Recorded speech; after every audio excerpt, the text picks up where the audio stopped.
Au menu de cette nouvelle édition du JT Prix d'Amérique Races, le programme désormais connu de Diable de Vauvert, lauréat de la qualif numéro 1. Des nouvelles de Fakir du Loro, qui a manqué d'un rien sa qualification le 22 novembre dernier, et d'Herminique d'Olivry, fautif ce jour-là, et qui sera en piste cette semaine. Page internationale également avec Écuridé, battu avec les honneurs vendredi à Solvala, mais de nouveau attendu à Vincennes pour la qualif numéro 3. On ne reverra Diable de Vauvert en compétition qu'une seule fois avant l'Amérique. C'est ce que nous a confié son entraîneur Bertrand Lebelair ce lundi. Le fils de Prince d'Espace n'empruntera pas le programme classique des Prix d'Amérique Races. Il sera au départ du prix de Bar-le-Duc le 2 janvier à Vincennes, une course européenne dans laquelle Diable de Vauvert devra rendre 25 mètres. Le timing est parfait puisque l'épreuve est située à 29 jours de la grande échéance du 31 janvier, a-t-il affirmé. Le lauréat de la qualif numéro 1 sera présenté déféré, courra pour gagner. Il lui faut en effet une vraie course avant le jour J, ajoute son entraîneur. La qualif numéro 2 prix du Bourbonnais peut être sans Fakir du Loro, le quatrième de la qualif numéro 1 qui n'a donc pas encore son billet en poche pour le dernier dimanche de janvier sera à Vincennes samedi. Au départ du prix Douenel de Saint-Quentin, un groupe 2 face à ses contemporains.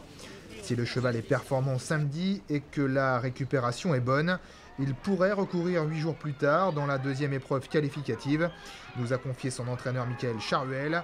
Rappelons que Fakir du Loro a été le plus rapide dans les 200 derniers mètres de la qualif 1, qu'il a accompli en 1:06:6.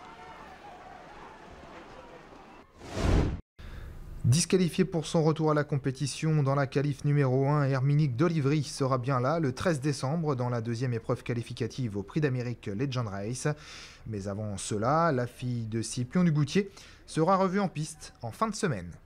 Question de Herminique d'Olivry, est-ce que vous en avez pensé elle est trop bien partie la dernière fois dans la qualif. Ouais, non, bah ouais, c'est un peu une erreur. Voilà, aurait mieux fallu qu'elle perde derrière les autres. Mais la jument, on n'a pas trop vu grand-chose. Donc je vais à Mons vendredi, je la cours à Mons vendredi. Ça va être quoi le but pour elle cet hiver? On joue la qualif quand même du Prix d'Amérique, il n'y a pas le choix. Bon, de toute façon, les gains qu'elle a, on n'a pas le choix, de toute façon.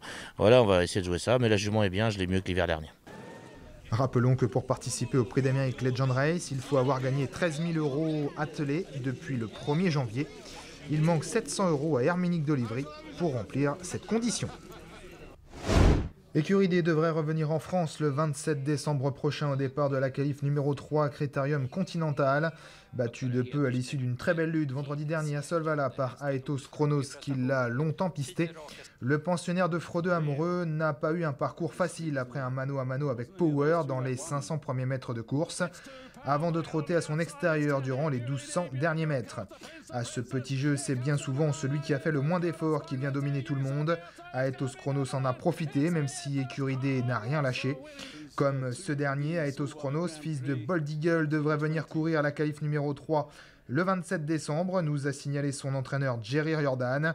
Power, troisième vendredi et lauréat du Grand Prix de l'UET à mi-octobre à Vincennes, devrait lui aussi effectuer le déplacement. Au contraire du meilleur 4 ans suédois du moment, Eil Marie, qui ne devrait pas être revu cette année.